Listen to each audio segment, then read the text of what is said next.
चलिए chapter number 8 की अगर हम बात करते हैं तो चैप्टर नंबर 8 को हमने दो पार्ट में डिवाइड कर लिया है। पहला पार्ट सिंपल डायरेक्ट एग्जाम के क्वेश्चन के हिसाब से, और पार्ट 2 में हमें एक्चुअली पता चलता है कि फ्लो कैसा होने वाला है। हमेशा पहले पार्ट 1 को कंप्लीट कर लेना चाहिए। पार्ट 1 अगर एक बार कंप्लीट हो जाता है तो हमें लगता है कि हाँ ठीक है, ये बेसिक टॉपिक हो गए, फिर पार्ट 2 आता है। इस चैप्टर का प्रॉब्लम ये है, थोड़ा हैफिजार्ड है। हैफिजार्ड मतलब पूरा टॉपिक नहीं पढ़ाया गया, आपको सिर्फ छोटे छंद दिए कि ये सब आपको पता होना चाहिए। तो पूरा कंपटीशन है कंप्लीट नहीं किया उन्होंने, रैंडम उन्होंने उनके मन से कुछ सेक्शन आपके काम के दे दिए जहां पे कॉम्बिनेशन का रेफरेंस था। तो इस कारण से पूरा तो नहीं है, पर जो हमारे सिलेबस में वो सब यहां पे कवर हो जाता है। सबसे पहले ये लोग आते हैं इंट्रोडक्शन के अंदर। इंट्रोडक्शन में जब लोग ये कहते हैं, इसको भी मैं रिवाइज करा देता हूं, यहां पे भी कुछ चीजें ऐड कर दी है। Competition commission of India regulation 2009, इस 2009 को कट करो, यहां पे लिखो 2024।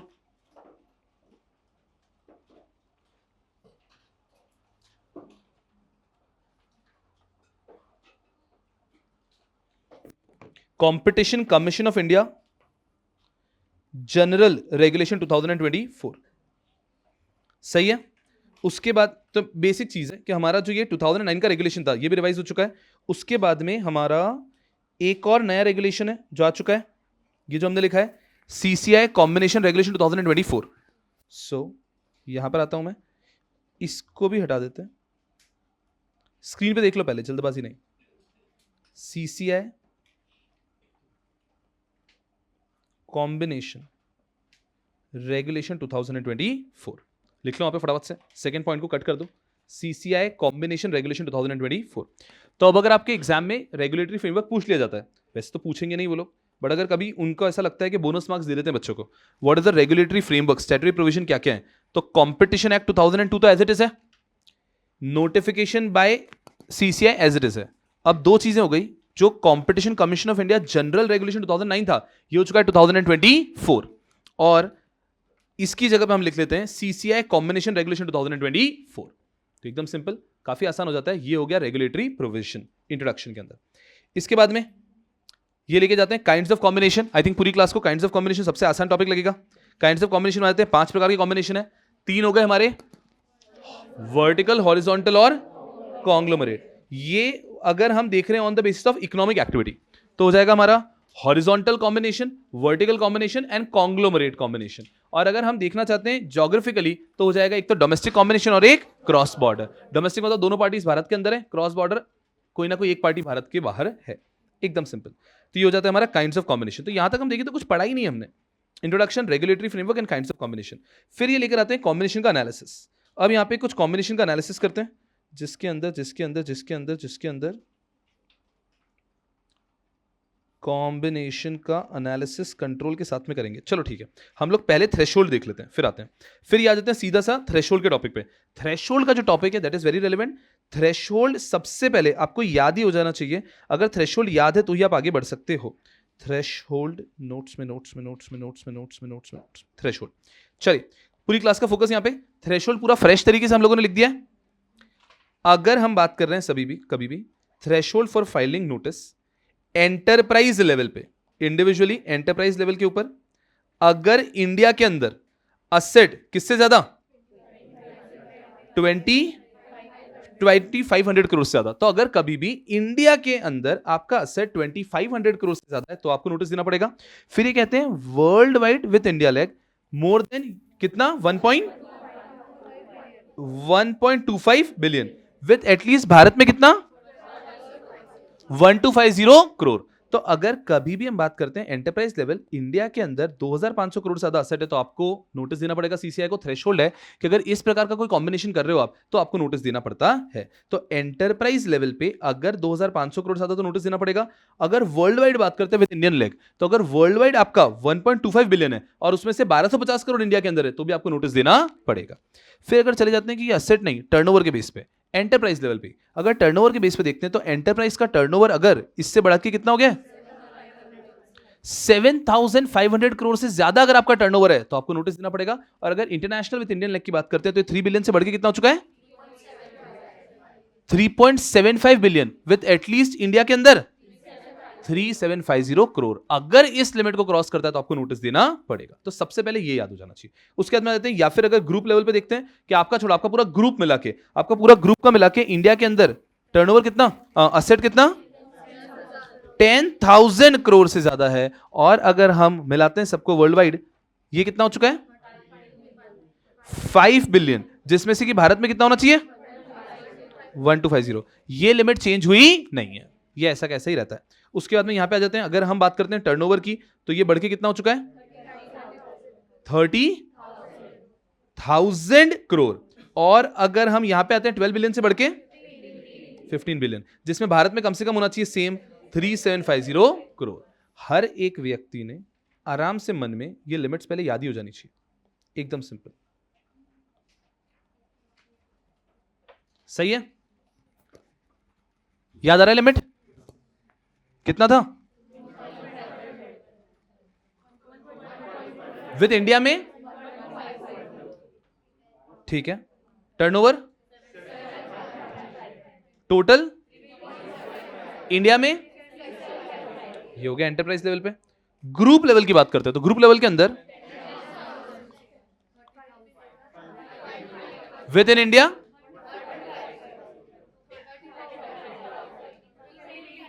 इन इंडिया, ये है जिससे आप स्टार्ट करते हो। ये तो सबसे पहले थ्रेशोल्ड लिमिट याद ही हो जानी चाहिए। ये थ्रेशोल्ड लिमिट याद है, अगर इसके अंदर है तो आपको नोटिस देना ही नहीं, अगर इसके ऊपर है तो ही सीसीआई कहता है कि आपको नोटिस देने की जरूरत है। इसमें फिर लेकर आते हैं कि डे मिनिमिस एग्जम्पशन। डे मिनिमिस एग्जम्पशन ये कहता है कि अगर आप इस लिमिट में टच हो गए हो, आप इस लिमिट में टच हो चुके हो कि आपका कंबाइंड टर्नओवर, एसेट साइज इसको लिमिट को पार कर रहा है, और लेकिन जो आपकी टारगेट एंटिटी है, टारगेट एंटिटी का अगर एसेट साइज कितना 450 सीआर या फिर टर्नओवर 125 सीआर से कम है, तो हम आपको डी मिनिमिस एग्जम्पशन दे देंगे। डी मिनिमिस एग्जम्पशन कब आता है? जब आप ऊपर की लिमिट में आ चुके हो, कि आपको कंबाइन करके देख रहे हो, तो कंबाइन तो आपने लिमिट को क्रॉस कर दिया है, लेकिन आपका टारगेट बहुत ही छोटा है। अगर रिलायंस जैसी बड़ी कंपनी एक छोटी सी 100 करोड़ की कंपनी को अक्वायर कर रही है, तो रिलायंस और उसका मिला के टर्नओवर लिमिट क्रॉस हो रही है, एसेट का लिमिट क्रॉस हो रहा है, ये सब क्रॉस हो रहा है, लेकिन जो टारगेट कंपनी वो सिर्फ 100 करोड़ की है, तो उसको मिल जाएगा डी मिनिमिस एग्जम्पशन। कि अगर आपकी टारगेट कंपनी भले एक्विजिशन हो, मर्जर, अमालगमेशन हो, if the target company is very small का मतलब हो गया एसेट साइज उसकी 450 करोड़ से कम है, या फिर और टर्नओवर उसका 1250 से करोड़ से कम है, तो इन सर्कमस्टेंसेस आपको मिल जाएगा डी मिनिमिस एग्जम्पशन। आप यहां पे ध्यान रखना है कि और है, लॉजिक वुड से कि यहां पे एंड होना चाहिए, बट यहां पे और ही है। और का लॉजिक इतना सा है, ऐसा नहीं कि उनकी गलती है गवर्नमेंट की, गवर्नमेंट एग्जम्पशन देने में ओके। तो वो कह रहे हैं कि एक भी तरफ से अगर आप छोटे हो, भले ही आपका टर्नओवर 10,000 करोड़ होगा, लेकिन अगर एसेट साइज 450 करोड़ से कम है टारगेट का, तो हम आपको डी मिनिमिस एग्जम्पशन दे देंगे। ऐसा एकदम सिंपल आ जाता है। तो ये सबसे पहले हमारा हो गया पूरी की पूरी थ्रेशोल्ड। यहां पे आते हैं थ्रेशोल्ड। अब थ्रेशोल्ड के बाद में अगर हम जाते हैं about what is combination. Combination में हम लोग तीन चीजें एबीसी पढ़ चुके हैं। ए, एक्विजिशन। अगर हम कॉम्बिनेशन की बेसिक डेफिनेशन के अंदर आते हैं कभी भी, तो कॉम्बिनेशन की डेफिनेशन हमें कहती है तीन चीजें कवर होगी कॉम्बिनेशन के अंदर। यहां पर आ जाते हैं कॉम्बिनेशन में, यही था 5A, 5B एंड 5C, और फिर 5D बाद में आता है। तो कॉम्बिनेशन के डेफिनेशन में तीन पॉइंट आ जाते हैं। सबसे पहली चीज आ जाती है कि अगर किसी भी प्रकार का, हम अगर कॉम्बिनेशन के अंदर नॉर्मली आ रहे हैं, किसी भी प्रकार का एक्विजिशन है तो वो कॉम्बिनेशन है, किसी प्रकार का स्पेशल एक्विजिशन है तो भी वो कॉम्बिनेशन है, और मर्जर अमालगमेशन तो कॉम्बिनेशन है ही सही। उन्होंने इसको किस प्रकार से लिखा है? A combination is formed if the acquisition by one person or an enterprise of control share voting right or asset of another person subject to certain threshold. Threshold तो सेटिस्फाई करना होगा, लेकिन अगर कभी भी एक एंटिटी अक्वायर कर रही है कंट्रोल शेयर्स वोटिंग राइट और असेट्स, अगर एक entity A is acquiring control voting right shares और असेट ऑफ एंटिटी बी, तो ये एक्विजिशन है, ये कॉम्बिनेशन है। दूसरा बहुत इंटरेस्टिंग है, the combination is formed if the acquisition of control by a person over enterprise where such person has already acquired direct or indirect control over another enterprise. याद आ रहा है? Acquisition of control by a person over enterprise, एक entity एक enterprise पे control कर रहा है, where such person already has control over another enterprise which is engaged in the production, distribution or payment of similar, identical or substitutable goods. So if at all I have control over entity A, and now I am acquiring shares voting right control of entity B, and these two are in competition, ये substitutable goods हैं, इनके direct competition में रहते हैं, तो ये भी एक कॉम्बिनेशन है। उसके बाद में कह रहे हैं मर्जर एंड अमालगमेशन तो कॉम्बिनेशन होता ही है। तो कॉम्बिनेशन डेफिनेशन बहुत ही सिंपल हो जाती है, एक simple acquisition is also combination, and special acquisition is also combination, and merger amalgamation तो कॉम्बिनेशन होता ही है। तो if company is acquiring control shares voting right asset of company B, this is acquisition. If company A, company X already had control over company M and now they are acquiring control voting right shares or asset of company N, तो ये भी एक special acquisition में cover होगा, इसको combination बोलेंगे। And third आ जाता है मर्जर एंड अमलगमेशन, वो तो कॉम्बिनेशन रहेगा ही सही। यहां पर हम लोग कॉर्पोरेट रिस्ट्रक्चरिंग के नॉर्मल रूल से हटके कॉम्बिनेशन के पर्पस से, कंपटीशन के पर्पस से यहां पे डेफिनेशंस को देखते हैं। तो नॉर्मल हम कॉम्बिनेशन क्या कहते हैं उससे फर्क नहीं पड़ता है, यहां पे मर्जर अमालगमेशन भी कॉम्बिनेशन है, एक्विजिशन भी कॉम्बिनेशन और स्पेशल एक्विजिशन भी कॉम्बिनेशन है। ये हो जाता है डेफिनेशन। अगर वो सिंपली हमसे डेफिनेशन पूछ लेते हैं तो हम ये तीन चीजों को भी एक्सप्लेन करते हैं तो पर्पस सर्व हो जाता है। थ्रेशोल्ड हो जाता है हमारा, यहां पर आ जाता है। अब हम छोटी मोटी और चीजों को देखते हैं अगर फटाफट से। चलो, उसके बाद में व्हाट इज कॉम्बिनेशन होता है, थ्रेशोल्ड हो जाता है। एंटी कॉम्पिटिटिव अग्रीमेंट, ये उन्होंने बहुत समरी में दिया है। Section number 3 of competition act बात करता है कि अगर कभी भी कुछ लोगों ने मिलकर कुछ ऐसा अग्रीमेंट किया है जिससे कि हम कंट्रोल करना चाह रहे हैं प्रोडक्शन, सप्लाई, सेलिंग प्राइसेस किसी भी चीज को, हम कंपटीशन पे अप्रिशिएबल एडवर्स इफेक्ट होगा ऐसा अग्रीमेंट कर रहे हैं। We're entering into an agreement which will have an appreciable adverse effect on competition. Such agreements are termed as anti-competitive agreement. CCI किसी की कंप्लेन पे या सुओ मोटो इनके ऊपर इंक्वायरी कर सकता है और सीसीआई को अगर पता चलता है कि आपने कोई भी ऐसा अग्रीमेंट एंटर किया है which has appreciable adverse effect on competition, तो सीसीआई आपको फोड़ सकता है। As simple as that. Anti competitive agreement, if there is any agreement related to production, supply, storage, control of goods or services that can cause an appreciable adverse effect on competition in India, तो CCI का power है कि CCI आपको मना कर सकता है, वो नहीं कर सकते हैं। सेक्शन नंबर 3 का ये जो अग्रीमेंट है, एंटी कॉम्पिटिटिव अग्रीमेंट, इससे हमें कोई लेना देना नहीं है, इसका कॉम्बिनेशन से कोई लेना देना है ही नहीं। फिर आता है एक एनालिसिस के अंदर ग्रुप और टर्नओवर का डेफिनेशन, कि आखिर ग्रुप क्या होता है, टर्नओवर क्या होता है। हमने अच्छे से पढ़ा ग्रुप, क्योंकि थ्रेशोल्ड में ग्रुप पढ़ा है ना, तो किन किन लोगों को ग्रुप माना जाएगा। Group means two or more enterprises where one enterprise is directly or indirectly, दो या ज्यादा एंटरप्राइजेस जहां पे एक एंटरप्राइज एक्सरसाइज 26% और more of voting right in the other enterprise. अगर एक एंटरप्राइज के पास किसी और एंटरप्राइज का 26% या वोटिंग राइट है तो इसको भी ग्रुप बोला जाएगा। नेक्स्ट, अगर आप अपॉइंट कर रहे हैं मोर than 50% of member of BOD, तो अगर आप किसी और कंपनी के एंटरप्राइज के 50% ज्यादा बीओडी को अपॉइंट करो तो भी माना जाएगा कि आपके पास आप सेम ग्रुप के हो। And third is you control the management or affairs of other enterprise. Very simple, group कब बोला जाएगा, जब एक एंटिटी के पास किसी और एंटिटी के 26% या उससे ज्यादा वोटिंग राइट शेयर्स हैं, एक एंटिटी के पास दूसरे एंटिटी के 50% ज्यादा डायरेक्टर्स अपॉइंट करने का राइट है या फिर कंट्रोल है, तो इन सर्कमस्टेंसेस में आपको बोला जाएगा ग्रुप। फिर आता है टर्नओवर। टर्नओवर, इनका कहना है कि टर्नओवर तो नॉर्मल टर्नओवर ही है, लेकिन इंडियन कॉन्टेक्स्ट में जब टर्नओवर कैलकुलेट करेंगे तो we will exclude such turnover in India shall be determined by excluding intra group sales. Intra group sales को एक्सक्लूड कर देंगे, चार चीजों को एक्सक्लूड करते हैं। Second, indirect taxes. Third, trade discounts and any sale made outside India. तो अगर हमें टर्नओवर इन इंडिया देखना है तो टर्नओवर इन इंडिया देखने के लिए हम उसमें से लेस कर देते हैं चार चीजों को। इंट्रा ग्रुप सेल को लेस कर देंगे हम लोग, उसके बाद में इनडायरेक्ट टैक्सेस को लेस कर देंगे, डिस्काउंट्स को लेस कर देंगे, एंड फाइनली जो भी इंडिया के बाहर की सेल उसको भी लेस कर देंगे, तभी हम कैलकुलेट कर पाएंगे टर्नओवर इन इंडिया। उसके बाद में आ जाते हैं सेक्शन नंबर 6 के ऊपर, regulation of combination. Regulation of combination को हमने सबसे पहले जब पढ़ा था तो एकदम सिंपल तरीके से उन्होंने बताने की कोशिश की कि कोई भी पर्सन, कॉम्बिनेशन सबसेक्शन 1 कहता है कोई भी पर्सन और enterprise shall enter into a combination जिससे उसको लग रहा है कि अप्रिशिएबल एडवर्स इफेक्ट है तो वो वॉइड होगा। उसके बाद में कहते हैं कि एनी पर्सन और enterprise who or which propose to enter into a combination shall give notice to the commission. 6(2) यही तो पूरे चैप्टर में घूम रहा है कि कभी भी कोई भी व्यक्ति अगर कॉम्बिनेशन कर रहा है तो उसको सीसीआई को नोटिस देना होगा। कब नोटिस देना है? आपको नोटिस देना है before consummation of the combination. आप इस कॉम्बिनेशन को कंज्यूम करोगे उसके पहले देना है, और किसके बाद में देना है? जब बीओडी का अप्रूवल आ चुका है उसके बाद में, या फिर जब अग्रीमेंट एंटर कर दिया है उसके बाद में। बीओडी का अप्रूवल या अग्रीमेंट जो भी आपके केस में, अगर शेयर्स वगैरह अक्वायर करो तो अग्रीमेंट होता है, अगर मर्जर अमालगमेशन को तो बीओडी का अप्रूवल हो रहा है। जब भी ये हो गया है उसके बाद में आपको एप्लीकेशन है सीसीआई के पास, लेकिन before consummation of the combination, इसके पहले आपको देना है, ठीक है। उसके बाद में कोई भी कॉम्बिनेशन इफेक्टिव नहीं माना जाएगा जब तक कितने दिन एक्सपायर नहीं हो जाते? 150 डेज। हम वेट करते हैं कि या तो हमें सीसीआई का अप्रूवल ही आ जाए या फिर 150 डेज एक्सपायर हो जाए। जैसे ही हो गया तब हम मान लेते हैं हमारा कॉम्बिनेशन अप्रूव हो चुका है। उसके बाद में लेकर आते हैं 6(4). ये जो पॉइंट नंबर 5 है ये एक्चुअली 6 सबसेक्शन 4 है। 6 सबसेक्शन 4 ये कहता है कि अगर कॉम्बिनेशन कुछ क्राइटेरिया हम बताएंगे उसको प्रिस्क्राइब कर देता है and it is not otherwise exempted from the requirement to give notice, then the notice will be given under this particular section. 6(4) ये कहता है कि अगर कुछ स्पेसिफिक एग्जाम्पशन दे रखें, अगर उस एग्जाम्पशन में आप कवर्ड हो और आपके ऊपर एप्लीकेबल थ्रेशोल्ड में टच करते हो और आप यहां पे कवर्ड हो तो आप 6(4) के अंदर नोटिस दोगे। ये 6(4) में नोटिस देने की रिक्वायरमेंट क्या है ये मैं यहां पे बता दूंगा अभी आपको, कि 6(4) में कभी भी नोटिस कब देंगे? जब आप ये सारी कंडीशन सेटिस्फाई करते हैं। तो 6(1) या 6(4) दो प्रकार के नोटिस आ सकते हैं। इस पे आते हैं पहले 6 को पूरा कंप्लीट करने के बाद। 6 को हमने शुरू किया सबसे पहले 6(1) में जनरल बात बोली कि आपको ध्यान रखना है कि अप्रिशिएबल एडवर्स इफेक्ट नहीं हो। 6(2) अगर आपके ऊपर आप कोई भी कॉम्बिनेशन एंटर करें तो आपको 6(2) के अंदर नोटिस देना होगा सीसीआई को। कब देना है? बोर्ड अप्रूवल के बाद, या फिर अग्रीमेंट कोई भी एंटर हो रहा है उसके बाद में, और कंज्यूमेशन ऑफ कॉम्बिनेशन के पहले। फिर 6(4) आके बोलता है कि अगर आप एक्सप्रेसली एक प्रोविजन एग्जम्पशन उसमें कवर्ड हो तो फिर आपको 6(4) का नोटिस देना है। ये वो नोटिस है जिसको थोड़ा सा सिंपलर फॉर्म में रखा गया, इनको मोस्ट लाइकली आपका अप्रूवल मिल ही जाता है।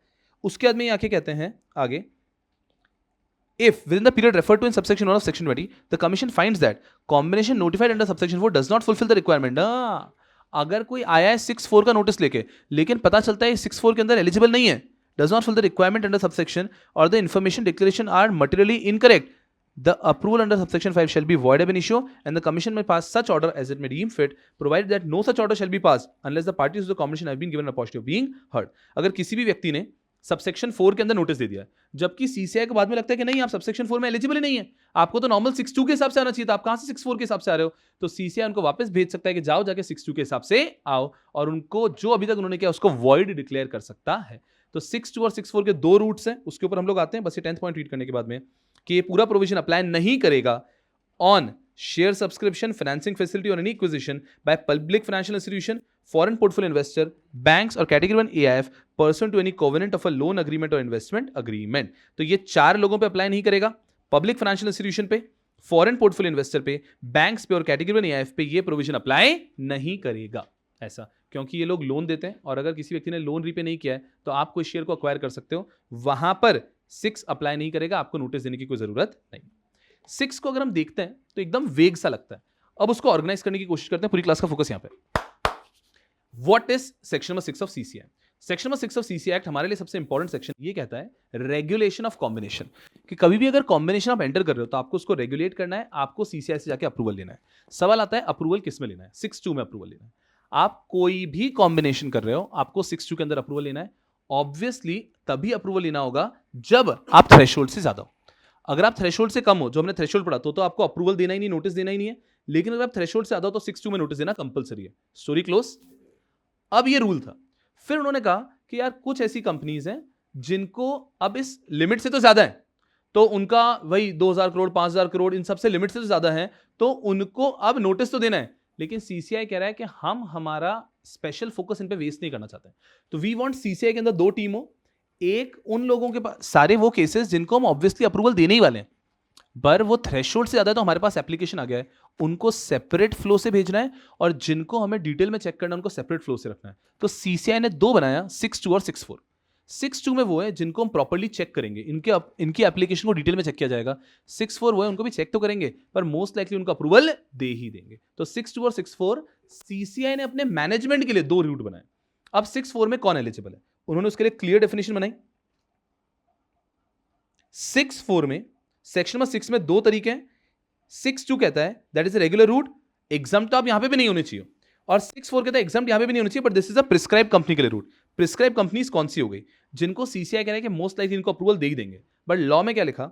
Any company that do not provide similar और आइडेंटिकल प्रोडक्ट और सर्विस। ऐसे कंपनीज का मर्जर हो रहा है जो कि सिमिलर आइडेंटिकल गुड्स प्रोवाइड नहीं करते, या फिर ऐसी कंपनीज का मर्जर हो रहा है that do not engage in any activity relating to production, supply, distribution, storage of products at different level और स्टेजेस ऑफ प्रोडक्शन और which are complementary to each other. तो जो कंपनीज ऐसी हैं जो कि कंपटीशन में नहीं है, आइडेंटिकल सिमिलर गुड्स नहीं बनाती, कॉम्प्लीमेंट्री गुड्स नहीं बनाती, और different stages of production line के अंदर भी गुड्स नहीं बनाती है, ऐसी कंपनीज के लिए 6(4) बनाया हुआ है। अब आप लॉजिकली एकदम सिंपल सोचो, अगर आज वोडाफोन और आइडिया का मर्जर हो रहा है तो उनको तो 6(2) में ही आना पड़ेगा ना। लॉजिकली आपको 6(2) में ही आना है। ये क्या कह रहे हैं कि 6(4) में किसको आना है, कि कल को अगर Vodafone is acquiring some biscuit making company, तो सीसीआई कह रहा है कि हम उनको वैसे भी छेड़ेंगे नहीं, तो ऐसी कंपनीज एप्लीकेशन दे सकती है 6(4). प्रोसेस उनको भी पूरा फॉलो करना है, प्रोसेस पूरा उनको भी फॉलो करना होना पड़ेगा, उनको भी प्रॉपर फॉर्म्स फाइल करने हैं। लेकिन ये ऐसा कह रहे हैं कि अगर हमें प्राइमा फेसी दिख रहा है कि ये कंपनीज बिल्कुल कनेक्टेड नहीं है, ये कंपनी इसका बिजनेस भी सेम नहीं है, कॉम्प्लीमेंट्री भी नहीं है, तो इनके लिए एक डिफरेंट ही रूट बना दिया 6(4) का। तो जब भी एप्लीकेशन आएगी सीसीआई में, देयर आर 2 फॉर्म्स, आपके पास सेक्शन 6(2) भी है, 6(4) भी है, हर एक को फाइल करना है 6(2) में। लेकिन अगर आप ये प्रूव कर देते हैं कि आपकी कंपनी का जो मर्जर हो रहा है आपके बिजनेसेस के अंदर, कीवर्ड्स सिमिलर आइडेंटिकल नहीं है, आपका different level of stage of production पे भी नहीं हो, और कॉम्प्लीमेंट्री भी नहीं हो, आप इनमें से कहीं पे भी कवर नहीं होते हो, तो आप आ सकते हैं 6(4) के अंदर। Are we understanding this? तो 6(2) और 6(4) का रूट हो गया। अब अगर मैं सिंपल करके यहां पे लेता हूं, अब इस पूरे प्रोसेस को 6 के प्रोसेस को यहां पे लेकर आता हूं मैं, एकदम सिंपल। चलिए यहां पे, तो ये यहां पे क्या कह रहा है कि कभी भी अगर स्टेप 1 कोई भी पर्सनल एंटरप्राइज है वो कॉम्बिनेशन कर रहा है, तो उनको सबसे पहले ध्यान रखना है, सेक्शन 6 कहता है कि आपको ये ध्यान रखना है कि उसका appreciable adverse effect on competition नहीं होना चाहिए। उसके बाद में आपने बोर्ड रेजोल्यूशन अग्रीमेंट साइन कर लिया है, जैसे ही बोर्ड रेजोल्यूशन अग्रीमेंट साइन कर लिया है, अब कंज्यूमेट नहीं कर सकते आप, उसके पहले आपको क्या देना पड़ेगा, notice. Now you have to give notice to CCI. Now this notice will be as per section 62 और 64, ये डिपेंड करता है। अगर आपका नॉर्मल मर्जर है तो 62 आना है, लेकिन अगर आपका एकदम कॉन्ग्लोमरेट ही है, सही वर्ड यूज कर रहा हूं क्या मैं, आप कनेक्टेड ही नहीं हो, आप कॉम्प्लीमेंट्री भी नहीं हो, आप हॉरिजॉन्टली भी कनेक्टेड नहीं हो, आप वर्टिकली भी कनेक्टेड नहीं हो, आप किसी प्रकार से कनेक्टेड ही नहीं हो, तो फिर आप कॉन्ग्लोमरेट कह सकते हो। कॉन्ग्लोमरेट में आ रहा तो हम आपको 64 का रूट दे देंगे, अदरवाइज आपको 62 के अंदर आना पड़ेगा, एकदम सिंपल। और फिर सीसीआई का पूरा प्रोसेस है वो तो आगे हम लोग पढ़ते हैं। दिस इज सेक्शन नंबर 6, एकदम। मैं संभालता हूं अपने आप को।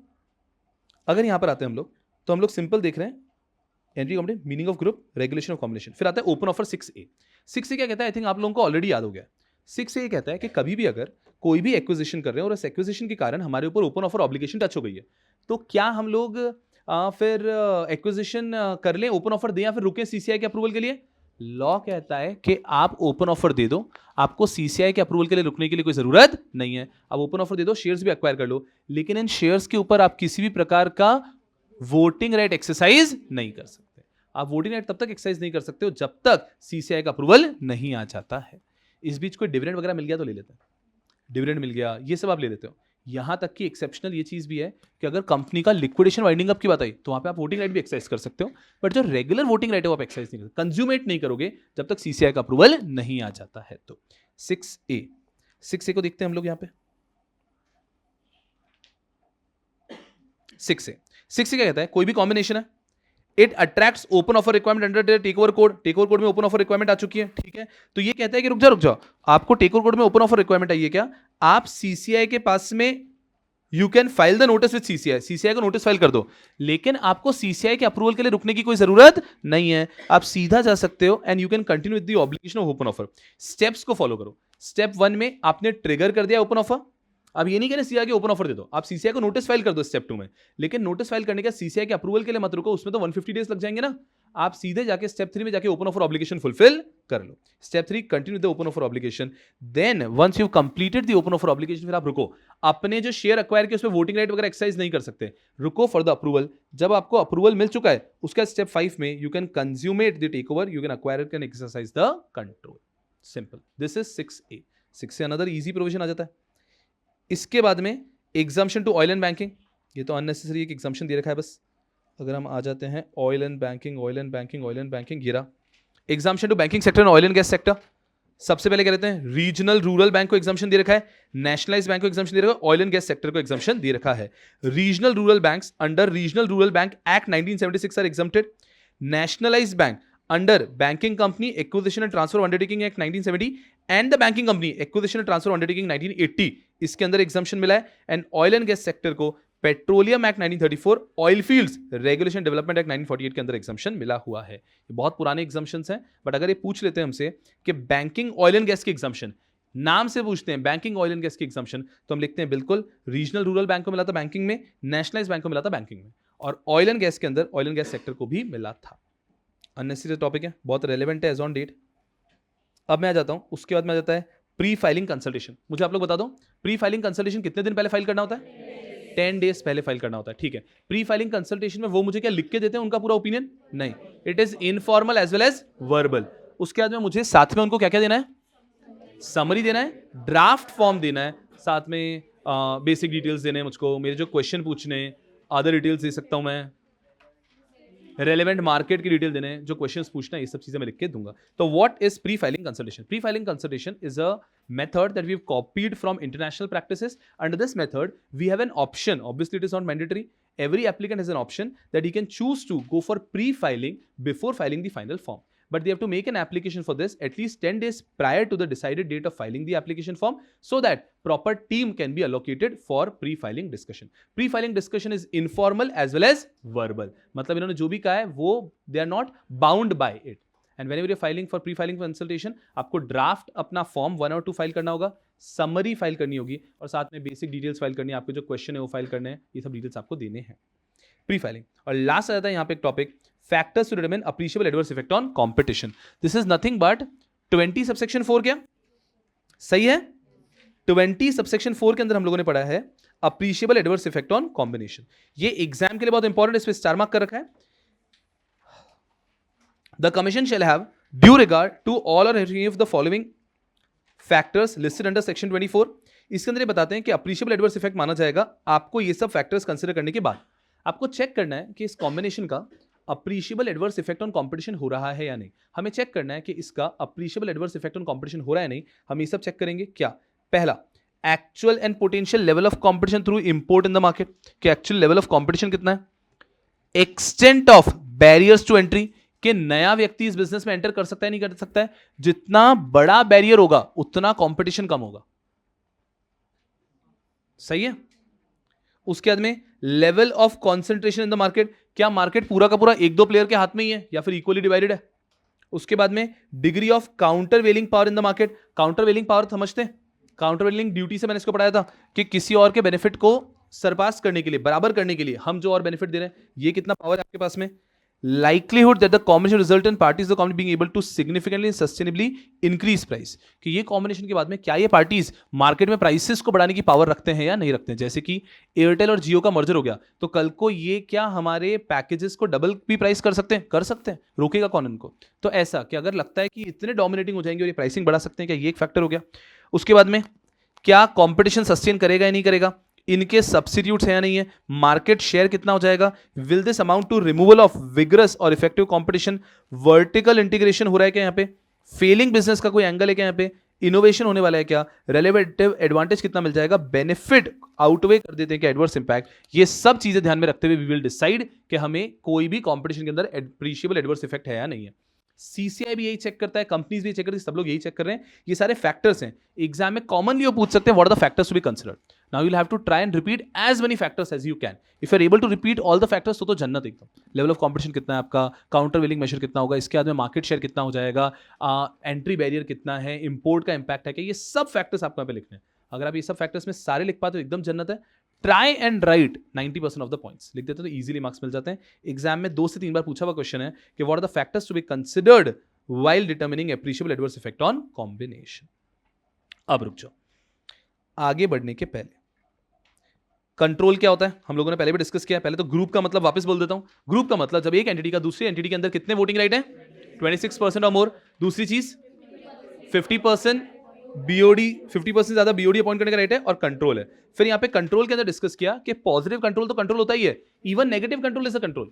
अगर आपके पास किसी कंपनी के अंदर 26% शेयर्स हैं, you might not be able to take any decision, but without your approval even the company can not take any decision.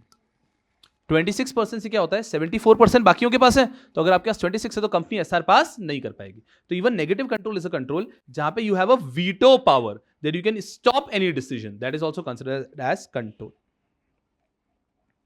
फिर एग्जाम्पशन, फिर ओपन ऑफर पढ़ लिया, फिर हम लोगों ने 6 पढ़ लिया है, उसके पहले ग्रुप एंड टर्नओवर पढ़ लिया है हम लोगों ने, सेक्शन नंबर 3 पढ़ लिया है, थ्रेशोल्ड पढ़ लिया है, व्हाट इज कॉम्बिनेशन पढ़ लिया है, कॉम्बिनेशन का रेगुलेशन ये तो नॉर्मल पॉइंट हो गया। उसके बाद में काइंड्स पढ़ लिया, ये याद, ये पूरा का पूरा पार्ट ए कंप्लीट हो चुका है। अब you should B so comfortable कि पार्ट ए तो आप इंडेक्स से ही रिवाइज कर लो, तब हम बोलते हैं चैप्टर ईजी है। क्योंकि जो चैप्टर ऐसे छंद में है, पार्ट्स में, उस पर कॉन्फिडेंस आने में समय लगता है। तो इस पर कॉन्फिडेंस तभी आएगा जब आपको यहां से सब कुछ याद आ रहा है। चलो सबसे पहले इंट्रोडक्शन तो इंट्रोडक्शन होता है। कॉम्पैक्ट की बात कर ली भले ही, कि पहले कॉम्पैक्ट हुआ करता था, अब क्या हो चुका है, एनसीएलटी, ठीक है। रेगुलेटरी फ्रेमवर्क, उसके अंदर नए नए रेगुलेशन आ चुके हैं 2024 के, कॉम्पिटिशन एक्ट 2002 का है, और जो भी गवर्नमेंट के सीसीआई के नोटिफिकेशन आते हैं वो तो रेलेवेंट है ही हमारे लिए, पूरा थ्रेशोल्ड नोटिफिकेशन से आया हुआ है। उसके बाद में आ जाते हैं काइंड्स ऑफ कॉम्बिनेशन, ये तो आंखें बंद करके बता दोगे आप, vertical, horizontal, conglomerate, domestic, cross border. फिर कॉम्बिनेशन एनालिसिस में सिंपल वही कंट्रोल की डेफिनेशन वगैरह सब आ जाता है।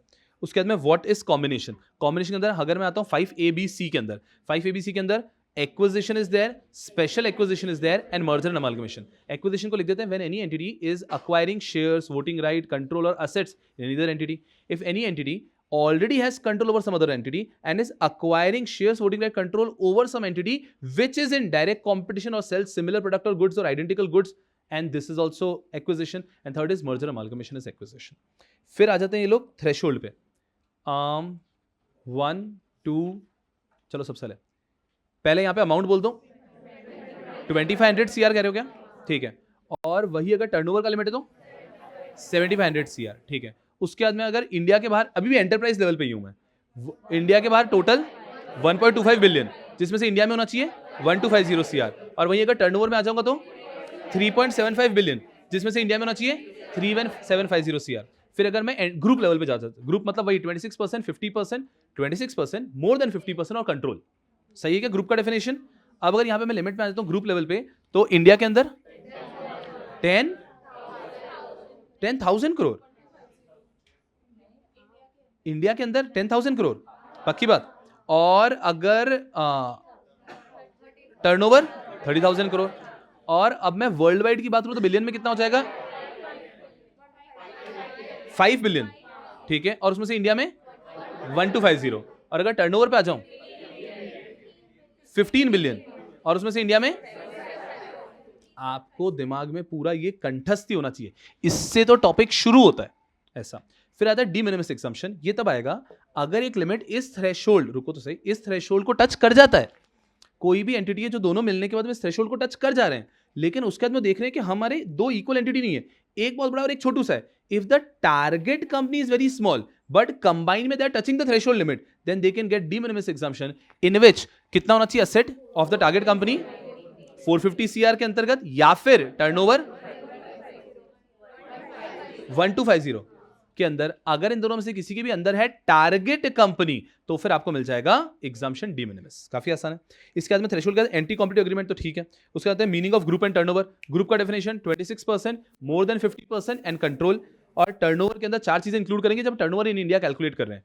इंट्रा ग्रुप का sale, indirect taxes, sale outside India, discounts. ठीक है. उसके बाद में एक्सक्लूड करेंगे सब. जी मैंने इंक्लूड बोल दिया क्या? सॉरी, एक्सक्लूड करेंगे. जब भी हम इंडिया का सेल कर रहे हैं तो ये चीजों को हम एक्सक्लूड करेंगे. उसके बाद में आ गया हमारा regulation of combination section number 6. Section number 6 में दो रूट है, 6(2) एंड 6(4).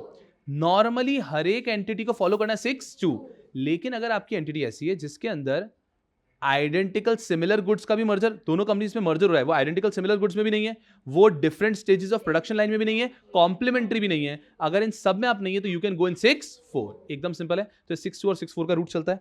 उसके बाद में अगर मैं आ जाता हूं सीधा ओपन ऑफर 6 से, कि अगर कभी भी आपने ट्रिगर कर दिया ओपन ऑफर रिक्वायरमेंट, अब आपको सीसीआई को पहले एप्लीकेशन दे देना है, लेकिन सीसीआई के अप्रूवल के लिए रुकना नहीं है, आपको पहले ओपन ऑफर ऑब्लिगेशन कंप्लीट कर देना है, और फिर सीसीआई का अप्रूवल आएगा, फिर ही आप जो शेयर्स एक्वायर किए उस पर कंट्रोल एक्सरसाइज कर सकते हो. उसके बाद होता है exemption to oil and banking. एक रीजनल रूरल बैंक्स को मिला था, दूसरा नेशनलाइज बैंक्स को मिला था, और तीसरा ऑयल एंड गैस सेक्टर के अंदर मिला था. अगर हम उन एक्ट को याद रख लेंगे तो एकदम परफेक्ट हो जाएंगे, बट मुझे लगता है आज की तारीख में रेलेवेंट नहीं है, बट एग्जाम के लिए तो याद करना पड़ ही सकता है. Pre filing consultation. Pre filing consultation आपने जब भी हमारा फाइनली फॉर्म फाइल कर रहे हो उसके पहले अगर आप चाहते हो तो आप एक प्री फाइलिंग कर सकते हो. प्री फाइलिंग करने के लिए आपको सीसीआई के पास ही आना है. कितने दिन पहले? 10 डेज पहले, एटलीस्ट 10 डेज पहले. Then you have to apply. CCI will allot a team, वो आपके साथ वर्बल और इनफॉर्मल कम्युनिकेशन करेगी. It will help you in filing the form. जब भी आप ये प्री फाइलिंग कंसल्टेशन के लिए अप्लाई करो तो आपको समरी देना है, फॉर्म का ड्राफ्ट कॉपी देना है. अब आपके माइनर डिटेल्स दे दो, रेलेवेंट मार्केट की डिटेल्स दे दो, आपके एग्जैक्टली की इश्यूज क्या है, क्या क्या क्वेश्चन आप पूछना चाहते हो वो सब दे दो, एंड एनी अदर डिटेल्स देना दे दो. एक और पॉइंट यहाँ पे आ जाएगा. और factors to determine appreciable adverse effect on competition. इसमें बहुत सारे फैक्टर्स हैं. बैरियर बोलो जो भी याद आ रहा है. मार्केट शेयर कितना हो जाएगा, बैरियर है क्या, क्या आप बाद में प्राइस को कंट्रोल कर पाओगे, क्या काउंटर वेलिंग पावर कितना है आपके पास में, लेवल ऑफ कंपटीशन कितना है, वर्टिकल इंटीग्रेशन हो रहा है क्या, कोई कंपनी के फेल होने का डर है क्या हमको.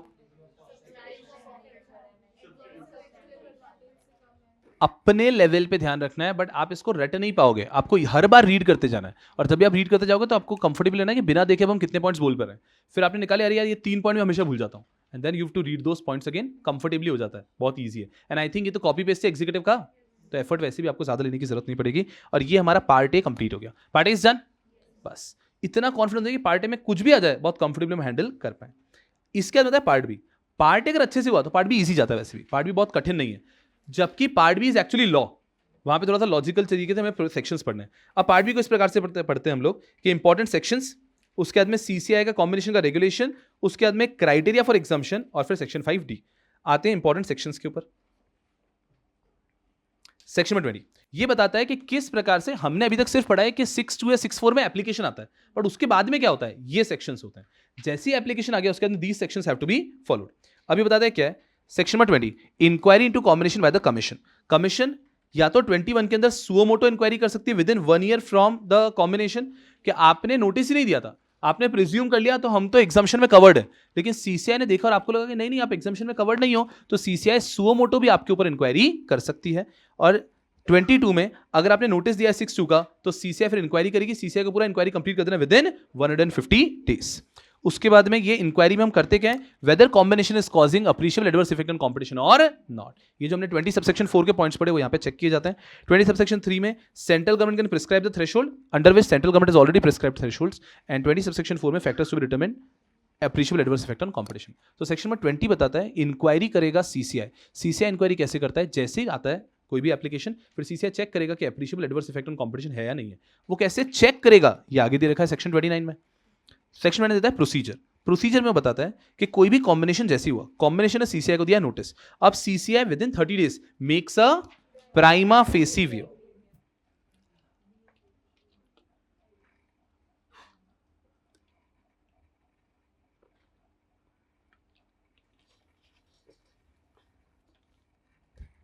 CCI makes an prima facie view.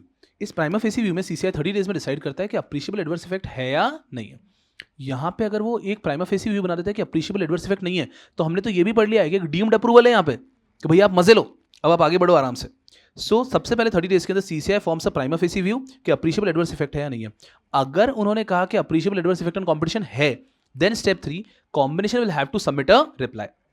Combination को एक रिप्लाई सबमिट करना है विद इन 15 डेज कि हमें क्या लगता है कि appreciable adverse effect on competition क्यों नहीं है। हम ये सब फाइल करेंगे।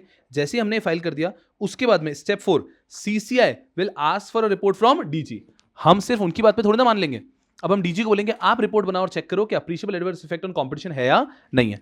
अब उनकी रिपोर्ट आ जाती है। इनकी रिपोर्ट आने के बाद में अब सीसीआई ऑर्डर करता है इसको पूरा कर दो आप पब्लिश। और इस बीच अगर हमें चाहिए तो हम एडिशनल इन्फॉर्मेशन भी कॉम्बिनेशन से मांग सकते हैं, वो उनको 10 दिनों में देनी होगी। हम ऑर्डर टू पब्लिश कर देते हैं 29(2) के अंदर। ये जब हमने पब्लिश किया है, ऑर्डर टू पब्लिश देते हैं विद इन 7 डेज, और विद इन 7 डेज में पब्लिश भी हो जाना चाहिए। समझ में आया? जैसे ही मुझे डीजी का रिपोर्ट आया, अब वो तो कह देते हैं कि डीजी का रिपोर्ट या फिर वो जो भी बाद में आया, लेकिन डीजी का रिपोर्ट ही बाद में आएगा। जैसे डीजी का रिपोर्ट आया 7 दिन में मैं पब्लिश करने का ऑर्डर देता हूं, और उसके 7 दिन में पब्लिश भी हो जाना चाहिए। जैसे ही पब्लिश हुआ, now anyone who has objection has to give the objection within 10 days. मैं पे टाइमलाइन नहीं बना रहा हूं, बट आपके दिमाग में टाइमलाइन चल सकती है कि जैसी रिपोर्ट आ गई मेरे पास, उसके 7 दिन में मैंने पब्लिश करने का बोला, उसके 7 दिन में एक्चुअली पब्लिश हो गया, उसके 10 दिन में किसी का भी ऑब्जेक्शन है वो आ जाना चाहिए। एकदम सिंपल, आपको एफर्ट भी नहीं लेना, ये स्टोरी की तरह याद हो जाना चाहिए। सेक्शन 29 कहता है कि कैसे इंक्वायरी होती है। जैसे ही एक नोटिस आया सीसीआई के पास, सीसीआई सबसे पहले 30 डेज में क्या करता है, प्राइमा फेसी व्यू कि appreciable adverse effect on competition है या नहीं है। यहां पे सीसीआई को अगर 1% भी लगता है तो वो प्राइमा फेसी व्यू येस में बनाएगा हमेशा। अगर सीसीआई को 1% भी लगता है कि यार यहां तो देयर इज अ रिस्क कि कुछ तो कंपटीशन का हैम्पर हुआ होगा, सीसीआई हमेशा प्राइमा फेसी व्यू येस ही बनाएगा। इफ सीसीआई इज 200% श्योर कि कोई कंपटीशन हैम्पर हो ही नहीं रहा है, तब सीसीआई यहां पे अलाउ कर देता है सीधा डीम्ड अप्रूवल। बाकी 99% केसेस में सीसीआई को अगर हल्का सा भी लगता है तो सीसीआई प्राइमा फेसी व्यू हमेशा पॉजिटिव बनाएगा कि appreciable adverse effect on competition है। जैसे ही बना दिया, फिर उनको एक रिप्लाई करने का मौका मिलता है 15 दिन में। उन्होंने रिप्लाई दे दिया, फिर हम डीजी के पास जाते हैं कि हे डीजी आप रिपोर्ट बना के दो। डीजी ने रिपोर्ट बना के दी, डीजी की रिपोर्ट आती है, हम ऑर्डर कर देते हैं टू पब्लिश, ताकि किसी का अगर ऑब्जेक्शन है तो वो भी आ जाए। 7 दिन में हम ऑर्डर करते हैं पब्लिश करने का, 7 दिन में पब्लिश होता है, 10 दिन मिलते हैं लोगों को ऑब्जेक्ट करने के लिए, ऑब्जेक्शन भी आ चुके हैं। अब CCI has to pass an order. तो 29 के अंदर ये पूरा का पूरा प्रोसीजर इन्वेस्टिगेशन का बहुत आसान। जैसे ये हो गया, उसके बाद में 29A आ सकता है, वैसे 31 भी आ सकता है, पर 29A भी आ जाता है। अगर सीसीआई ने एक ओपिनियन बनाया कि यार अप्रीशिएबल एडवर्स इफेक्ट ऑन कंपटीशन तो है, डीजी का रिपोर्ट आ गया, डीजी के रिपोर्ट के बेस पे ऑब्जेक्शन लेने के बाद, ये सब देखने के बाद सीसीआई का ओपिनियन है कि appreciable adverse effect on competition तो है। अब सीसीआई आइडियली रिजेक्ट करने वाली है, पर रिजेक्ट करने के पहले सीसीआई क्या कह देती है, स्टेटमेंट ऑफ ऑब्जेक्शन, कि हमें लगता है कि अप्रीशिएबल और एडवर्स इफेक्ट ऑन कंपटीशन है। आपको अगर कोई चेंजेस बताने तो अभी बता दो, वरना हम तो कैंसिल करने ही वाले हैं। हम ये देते हैं, show us the cause why CCI should approve the combination, कि हम तो रिजेक्ट ही करने वाले हैं, आप बताओ कि आपको कोई ऑब्जेक्शन है, आप कुछ बताना चाहते हो तो बता दो कि हम अप्रूव क्यों करें। जैसे हमने दिया, अब कॉम्बिनेशन या तो एक्सप्लेनेशन देगा कि हमें प्लीज अप्रूव कर दो, या फिर वो चाहे तो क्या सजेस्ट कर सकता है, मॉडिफिकेशन। इस स्टेज पे मॉडिफिकेशन आ जाएंगे, ये जो भी आएगा आएगा विद इन 25 डेज। अब सीसीआई वापस चेक करता है, सीसीआई अगर चाहता है बोले ये मॉडिफिकेशन नहीं ये मॉडिफिकेशन करो, CCI can suggest any other modification to remove appreciable effects on competition और suggest any modification within 7 days. ये हमने जैसे दे दिया, within 12 days combination can give their final modification. और ये सब आने के बाद में CCI will consider the modification within 12 days. ये बहुत सिंपल है। सीसीआई 29 का पूरा प्रोसेस फॉलो कर लिया है। 29 का प्रोसेस फॉलो करने के बाद में डीजी का रिपोर्ट आया, ऑब्जेक्शन आया, इसके बेस पे सीसीआई को लगता है कि अप्रिशिएबल एडवर्स इफेक्ट तो है, तब वो देगा स्टेटमेंट ऑफ ऑब्जेक्शन 29 ए में कि यार हमें लग रहा है कि हम तो रिजेक्ट करने वाले हैं, आपको लास्ट मोमेंट दे रहे हैं कि अगर आपको कुछ सजेस्ट करना है तो अभी कर दो, उनको कोई भी मॉडिफिकेशन देना तो दे सकते हैं। अब सीसीआई हैप्पी विद इट तो बेस्ट है, नहीं तो सीसीआई बोल सकते नहीं ये मॉडिफिकेशन दो, और उसके बाद उनको एक और लास्ट मौका है, जो मॉडिफिकेशन दे दो। अब सीसीआई यहाँ पे फाइनल ओपिनियन बता देगी कि appreciable adverse effect on competition है या नहीं है, and they have to complete the process. अब आता है 31। ये सब हो गया, ये सब गेम खेल लिया हमने कि अप्रिशिएबल एडवर्स इफेक्ट है या नहीं है, मॉडिफिकेशन का मौका भी दे दिया। अब सीसीआई क्या करता है, 31 में ऑर्डर पास कर देता है। अगर सीसीआई को लगता है आफ्टर द इन्वेस्टिगेशन कि appreciable adverse effect on competition नहीं है, तो सीसीआई क्या कर देता है, अप्रूव। एकदम सिंपल। दूसरा, अगर सीसीआई को इन्वेस्टिगेशन के बाद लगता है कि appreciable adverse effect on competition है, तो क्या कर देगा, रिजेक्ट।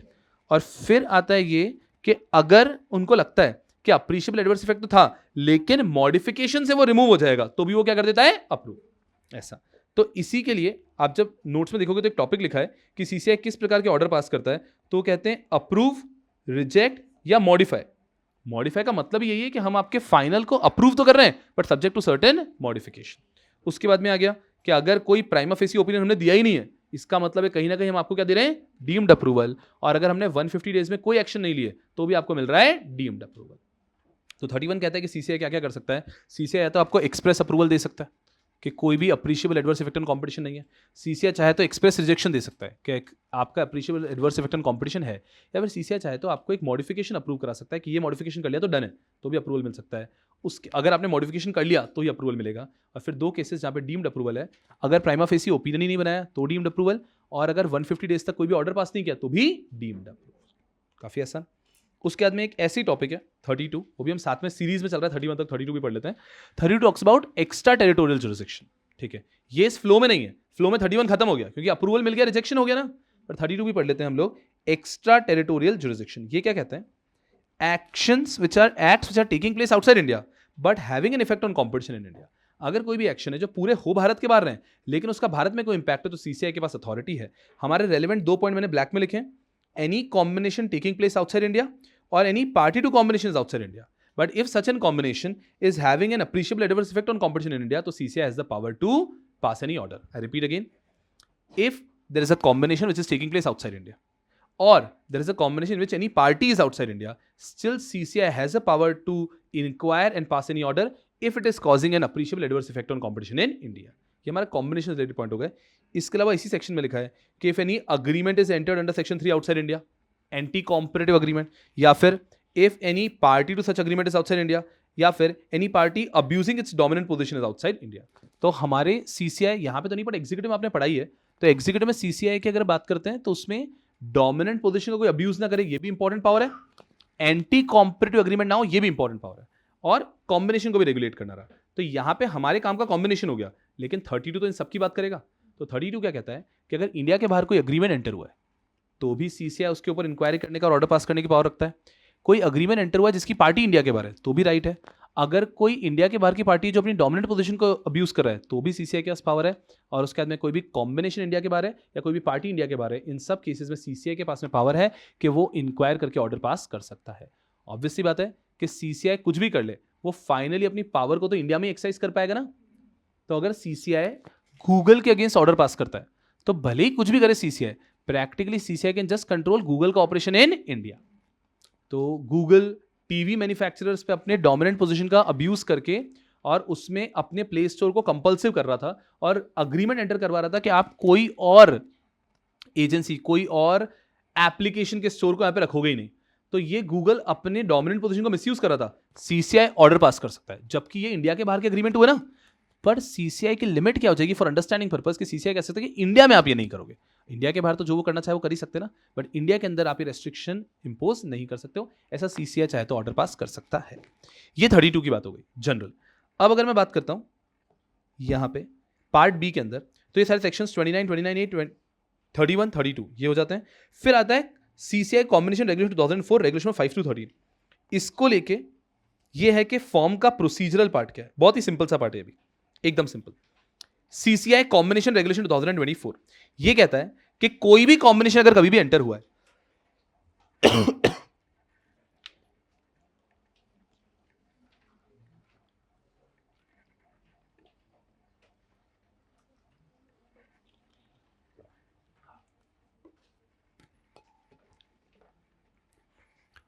कोई भी कॉम्बिनेशन अगर कभी भी एंटर हुआ है तो ये कहते हैं कि आपको दो फॉर्म का ऑप्शन है, फॉर्म नंबर 1 या फॉर्म नंबर 2।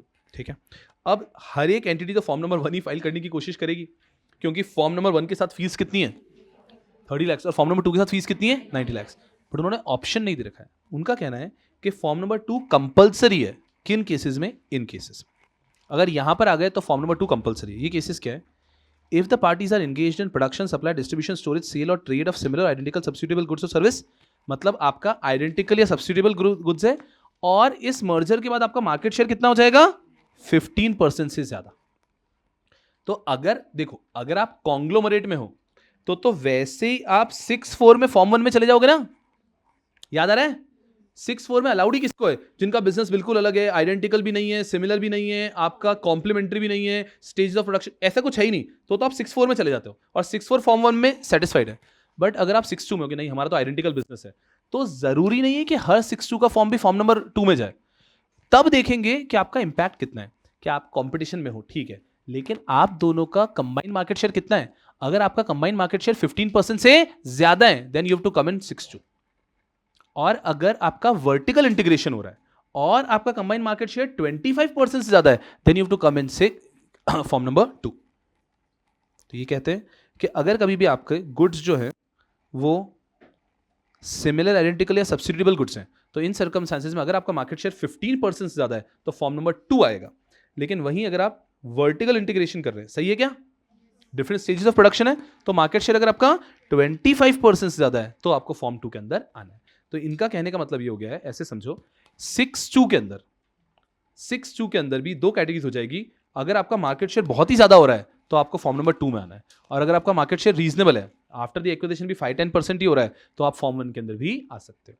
तो this is how it is. Form 2 is compulsory if the market share is more than 15% for horizontal integration, if your market share is more than 25% in case of vertical integration, in circumstances में form 2 is compulsory। याद रखने के लिए easy जाएगा। और form 1 बच्चे वे लोग file करेंगे। जब भी आप फॉर्म 2 या फॉर्म 1 कोई भी फाइल करो, यू हैव अ चॉइस के साथ में आप दे सकते हो रिक्वेस्ट फॉर कॉन्फिडेंशियलिटी, कि भैया हमारे जो भी रिक्वेस्ट है कॉन्फिडेंशियल रखना, ये ऑप्शनल चीज है। अगर आप रिक्वेस्ट देते हो इसके लिए कुछ छोटा मोटा फीस भी एडिशनल देना पड़ता है। It is an optional thing. If you want your application to be confidential, you give a request for confidentiality, then you have to give a summary of combination not more than 1000 words. ये सब हो गया, and this is how the forms are to be file. Done. अगर मैं part B की तरफ आता हूं तो पार्ट बी कैसे पढ़ना है हमको? पार्ट बी के सबसे पहले इंपॉर्टेंट सेक्शंस आ जाते हैं। ये सारे इंपॉर्टेंट सेक्शंस हो गए। उसके बाद में ये आ गया हमारा कि फॉर्म नंबर कैसा होगा। फिर आता है क्राइटेरिया फॉर एग्जाम्पशन और section 5D। Criteria for exemption को अभी हम पढ़ेंगे। ये एक नया एकदम गर्मा गर्मी नोटिफिकेशन आया है जिसमें competition criteria for exemption rules 2024 ये कहता है कि ये जो गिवन क्राइटेरियाज हैं, इन लोगों को CCI को 6(2), 6(4) का 6(2), 6(4), 6(a) इनके नोटिस देने की जरूरत नहीं है। अब ये एक और एग्जाम्पशन का सेट दे दिया है। ये एग्जाम्पशन बहुत ही लंबे चौड़े हैं, बट उनको एक स्ट्रैटेजिक तरीके से हमने याद करने की कोशिश की है। देखते हैं कितना ऑलरेडी याद है बिफोर गोइंग देयर। अभी तक आप बच्चों ने लिखा भी नहीं है, अभी तो आपको लिखना ही बाकी है, बट देखते हैं कितना याद है। पहले जो 2 पॉइंट है वो एक्विजिशन ऑफ शेयर के। पहले पॉइंट पे आते हैं, acquisition of share by 3 people, underwriter, stock broker, mutual fund. Underwriter stock broker के ऊपर अपर लिमिट है, म्यूचुअल फंड पे, ठीक है, good, this is the first point. Second point आता है acquisition solely for investment purpose, लेकिन यहां पे भी अपर लिमिट है 25% की, और यहां पे अक्वायरर को 3 राइट नहीं मिलने चाहिए। एक तो अक्वायरर को BOD पे रिप्रेजेंटेशन का राइट नहीं मिलना चाहिए, अक्वायरर को जो कंपनी की कमर्शियली सेंसिटिव इंफॉर्मेशन उसका राइट नहीं मिलना चाहिए, और अक्वायरर का कोई भी एफिलिएट या ग्रुप जो है वो सिमिलर बिजनेस में नहीं होना चाहिए। ऐसा सिमिलर आइडेंटिकल कॉम्प्लीमेंट्री बिजनेस में नहीं होना चाहिए। 2 पॉइंट हो गए, ठीक है डन। अभी हम रीड करेंगे उससे भी, बट एक बार देखते हैं दिमाग पे जोर डाल के कितना याद है। उसके बाद में फिर हमने पढ़ा था एक्विजिशन ऑफ एडिशनल शेयर, क्या या असेट? एडिशनल शेयर पहले पढ़ लेते हैं, ठीक है। फिर 3 पॉइंट आते हैं एक्विजिशन ऑफ एडिशनल शेयर के, कि अगर आपने एडिशनल शेयर एक्वायर की तो भी आपको एग्जाम्पशन मिल जाएगा 3 केसेस में, बिफोर आफ्टर। अगर बिफोर आपके पास होल्डिंग 25% थी और आफ्टर भी 25 के अंदर ही है तो कोई प्रॉब्लम नहीं है, केस 1। केस 2, बिफोर 25 से ज्यादा थी और आफ्टर 50 के अंदर है तो भी चलेगा। और केस 3, बिफोर ही 50 से ज्यादा थी तो फिर आप वैसे भी एग्जाम्पशन में कवर्ड हो, बट तीनों में कॉमन फीचर आएगा, there is no change in control. चलो फिर आ जाता है एक्विजिशन ऑफ असेट। 2 पॉइंट, आपने एक्विजिशन ऑफ असेट किया in the ordinary course of business, बात ही खत्म हो जाती है। दूसरा आता है आपने एक्विजिशन ऑफ असेट किया है लेकिन यहां पे आप उनके कंपीटिंग बिजनेस में नहीं हो। और दूसरा पॉइंट, आपने सिर्फ इन्वेस्टमेंट पर्पस के लिए किया है, एक्विजिशन ऑफ असेट। इसके बाद में एंड में 5 पॉइंट फिर फ्री फ्लो वाले आ जाता है। 2 पॉइंट है ग्रुप वाले, तो वो पहले ले लेता हूं। 5 पॉइंट फ्री फ्लो वाले। ग्रुप वाला पॉइंट आ जाता है एक्विजिशन ऑफ असेट किया है आपने या एक्विजिशन ऑफ शेयर किया है with in the same group, चलेगा, ये 2 पॉइंट हो जाता है। फिर आता है आपने शेयर्स एक्वायर किए, bonus issue, buyback, right issue, इन सब केस में स्प्लिट तो भी चलेगा, तो भी आपको नहीं लेना है। एक लास्ट पॉइंट आ जाता है डीमर्जर, ठीक है। एक पॉइंट कौन सा रह गया? हाँ, अगर सेक्शन 31 में आपको ऑलरेडी अप्रूव किया हुआ है तो आपको वापस अप्रूवल लेने की जरूरत नहीं है। थोड़ा थोड़ा याद है, थोड़ा एफर्ट लेंगे, एक बार लिखेंगे तो याद तो हो ही जाएगा। चलो, अजीब तो हो आप लोग, सबसे आसान चीज याद नहीं होगी और सबसे डिफिकल्ट चीज अजीब सी तरीके से याद हो जाती है, ठीक है। अजीब है, कोई बात नहीं। ये आता है हमारा topic competition criteria for exemption of combination rule 2024। ये कैटेगरी के लोगों को 62, 64, 6A का नोटिस देने की जरूरत नहीं है। पहला, acquisition the ordinary course of business by underwriter, stock broker या म्यूचुअल फंड 25-25-10 का लिमिट आ जाता है। Second, acquisition solely as an investment up to 25% where acquirer does not get representation on BOD, any commercially sensitive information, and acquirer उसके affiliate are not engaged in identical, substitutable, complementary और different stages of production वाला point. इसके अंदर further 10% का limit आ जाता है, but वो तो आपके लिए लिखना संभव ही नहीं है, बट वो समझाया है मैंने कल बस। ये 2 हो गए सबसे पहले, ये तो बहुत ईजी हो गया लिमिट। अब नेक्स्ट 3 लिमिट आ गए एक्विजिशन ऑफ एडिशनल शेयर्स की, ये भी बहुत ईजी हो गया। एडिशनल शेयर एक्वायर करो अगर पहले से आपके पास 25 था और एक्विजिशन के बाद भी 25 के अंदर हो, पहले से 25 से ज्यादा था और एक्विजिशन के बाद भी 50 के अंदर ही हो, और पहले से ही 50 से ज्यादा था, इन 3 सर्कमस्टेंसेस में you are exempted, but there should be no change in control. फिर आता है acquisition of asset in the ordinary course of business, acquisition of asset not related to business activity of the acquirer और purely as an investment. और फिर last के 5 point आ जाते हैं acquisition of shares pursuant to bonus split, buyback, right issue, acquisition of asset within the same group, merger amalgamation within the same group, फिर acquisition of share control of voting right approved by CCI under 31 और demerger हो रहा है, तो इन सब circumstances में आपको 62 का नोटिस देने की जरूरत नहीं है। बेटा लास्ट टॉपिक जो बचता है वो है 5B 5D। 5D ये कहता है कि अगर कोई भी ट्रांजैक्शन, चलो देखने के पहले खुद से कितना याद है। 5D ये कहता है कि अगर कोई भी ट्रांजैक्शन हो रहा है with for acquisition, amalgamation, merger, जिसका वैल्यू अगर 2000 करोड़ से ज्यादा है तो आपको सीसीआई का नोटिस देना है, लेकिन 2 कंडीशन है, या तो वैल्यू 2000 करोड़ से ज्यादा होना चाहिए और साथ में substantial business operation in India. तो अगर कोई भी merger, amalgamation, acquisition rate 2000 crore से ज्यादा और सब्सटेंशियल बिजनेस ऑपरेशन इंडिया के अंदर है तो भी आपको सीसीआई का नोटिस देना है। ये हो गया 5D। फिर ये आके बोलते हैं सब्सटेंशियल बिजनेस ऑपरेशन के लिए 3 पॉइंट लेकर आ गए कि ये डीम्ड किया जाता है कि सब्सटेंशियल बिजनेस ऑपरेशन इंडिया में है अगर 1, अगर डिजिटल सर्विसेज है और 10% of your total users are in India. Second, आपका ग्रॉस मर्केंटाइज वैल्यू का टोटल का 10% इंडिया में है और साथ ही साथ ये एंड 500 करोड़ से ज्यादा है। ये करोड़ रुपीस में ही है ना? यस, से ज्यादा है। और तीसरा, आपका टर्नओवर का 10% इंडिया के अंदर है और वो भी एंड 500 करोड़ से ज्यादा है। अगर इन तीनों में से कहीं पे भी आप टच हो जाते हैं तो भी हमें मान के चलते हैं कि आपका सब्सटैंशियल बिजनेस ऑपरेशन इंडिया के अंदर है। एकदम सिंपल। This is 5D।